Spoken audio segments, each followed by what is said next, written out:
Current financial year. Current financial year की commencement से वो पर्सन रेजिडेंट आउटसाइड इंडिया ही होगा, लेकिन वो पर्सन अदरवाइज एम्प्लॉयमेंट के लिए नहीं था, मींस एम्प्लॉयमेंट के लिए था, ओके, बिजनेस के लिए था, वोकेशन के लिए था, एनी अदर पर्पस के लिए था, तो उस केस में क्या होगा? He will be a person resident in India from the date of arriving in India, from the date of arriving in India.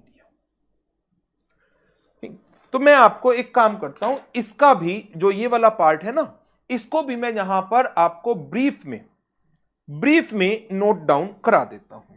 यदि ये 182 डेज से ज्यादा का है, for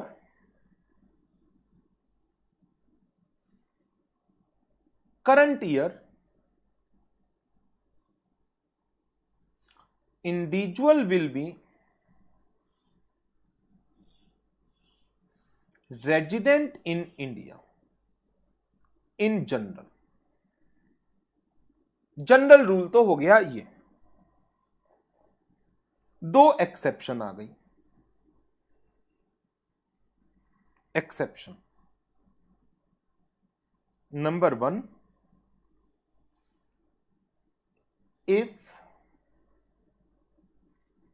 during current year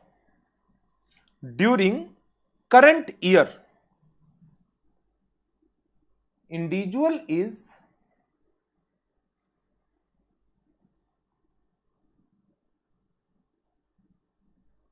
going outside India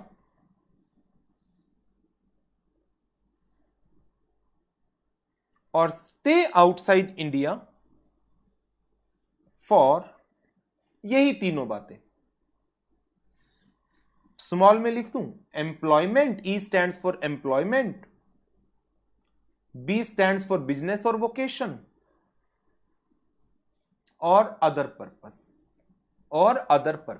EBO, E stands for employment, B stands for business vocation, O stands for any other purpose। यदि वो किसी और पर्पस के लिए, जहां पर उसकी इंटेंशन इंडिया से बाहर, यहां पर इंटेंशन इंडिया से बाहर की है उसकी, फॉर अनसर्टेन पीरियड, देन क्या होगा? Individual will be considered as person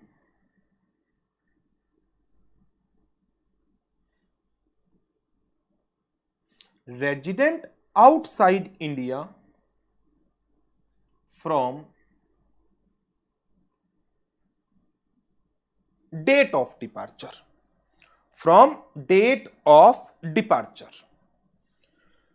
ये वो वाली एक्सेप्शन हो गई जो मैंने आपको नोट्स में ये ऐसे करा रखी है। अब मैं आपको ये वाली एक्सेप्शन करा रहा हूं, ये वाली एक्सेप्शन, दूसरा point, second point, if during current year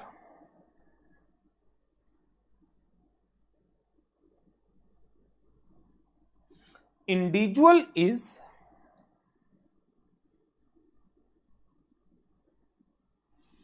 arriving in India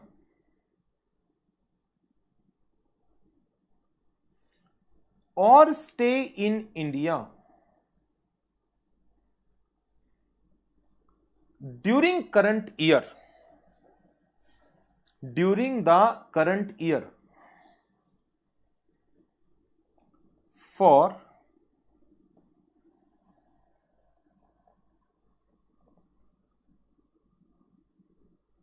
purpose other than employment, business, uncertain period, other purpose के लिए, तो ये इंडिविजुअल क्या होगा? Individual will be resident outside India from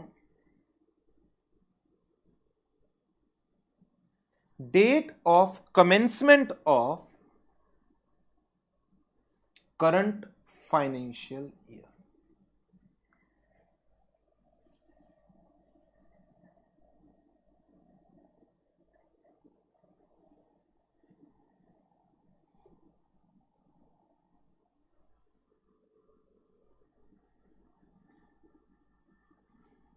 और तीसरा केस,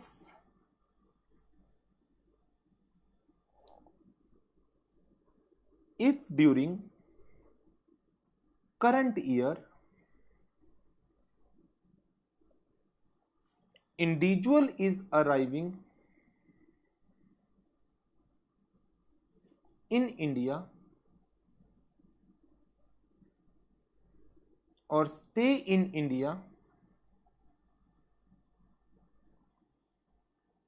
for